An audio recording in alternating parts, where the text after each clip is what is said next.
Opa! Mais um corte do Recovery Resenha. Eu vou pedir para você se inscrever no canal e deixar seu like, que é muito importante pra gente. Eu não pensava em ser atleta profissional.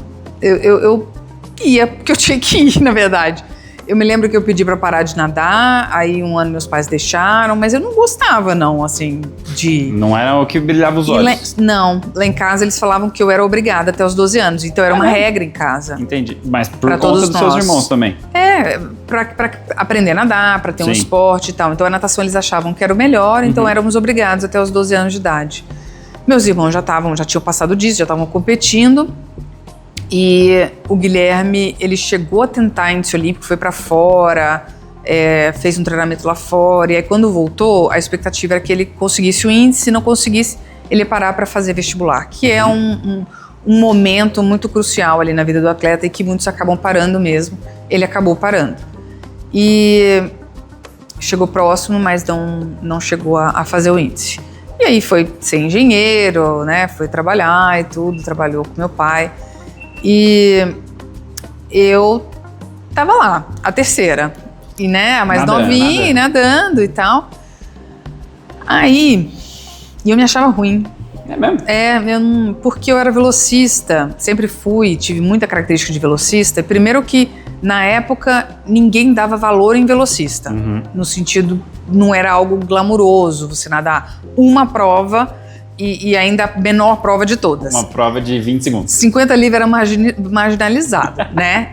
O glamour estava com Alexander Popov, Gustavo Borges, no 100 livre, né? O 50 livre foi crescendo no coração das pessoas ao longo da... Com a evolução do esporte. E aí, eu não nadava nenhuma prova muito bem, enfim, morria muito na segunda metade das provas.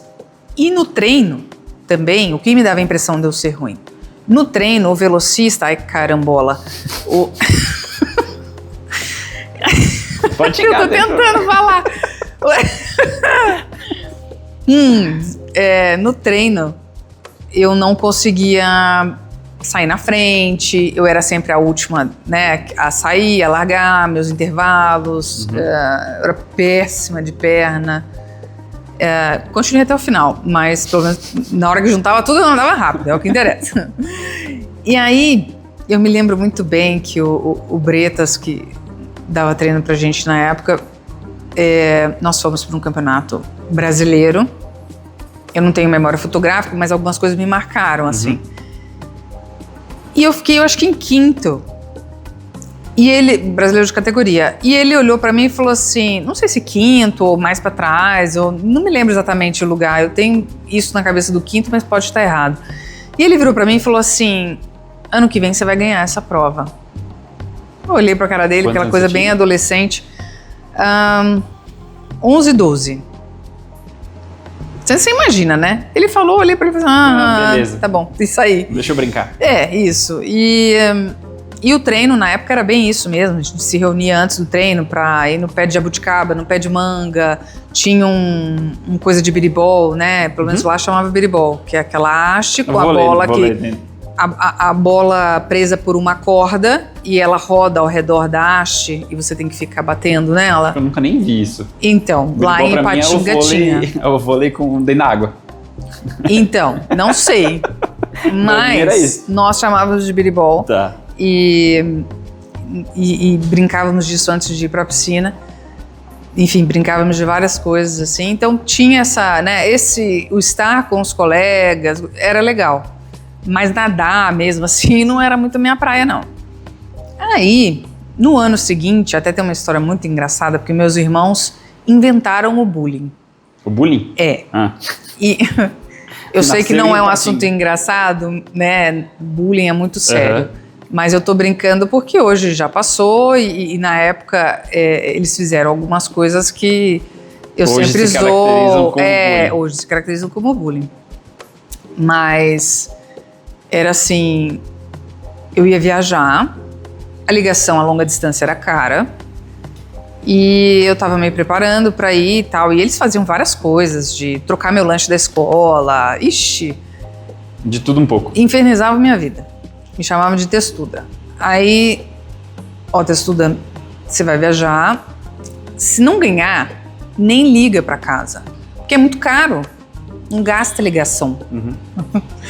E aí eu ganhei a prova. Aí você ligou? Aí eu liguei. E quem atendeu? O Guilherme. Não desliga, eu ganhei a prova. E ele se mijando de rir do outro lado. Pelo amor de Deus, eu quero falar que eu ganhei. Deixa eu falar com minha mãe e com meu pai. E podia ter ligado se ele tivesse ganhado ou não. Ele não mandava nada, entendeu? Sim. Mas me zoavam. E E essa foi sua primeira vitória no Brasileiro? foi.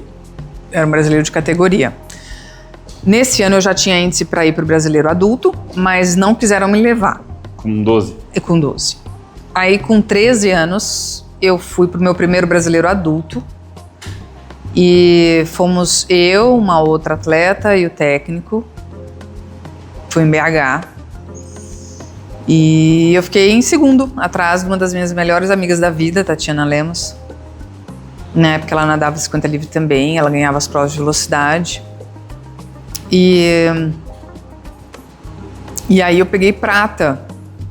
E aí começou tudo mais sério, assim, porque aí que começou essa noção de que eu estava realmente evoluindo e entrando em seleções adultas, né? Aí que, nessa medalha que deu o salto, tipo, pô, isso aqui que eu vou fazer. Foi um primeiro salto de tipo, Dá. eu tô dentro de uma coisa mais profissional, Entendi. né? De competição a nível nacional, que pega a seleção brasileira e tudo mais. E essa foi a primeira e única vez que eu perdi pra ela de bicicleta livre. Beijo, Tati. Beijo, Tati. Mas ela me dava um pau no 100 livre, que só por Deus. E depois eu comecei a ganhar a prova a nível brasileiro. E comecei aí nas minhas primeiras seleções adultas, né? Mundial. Com 15 anos eu fui pro Pan-Americano, fui treinar nos Estados Unidos.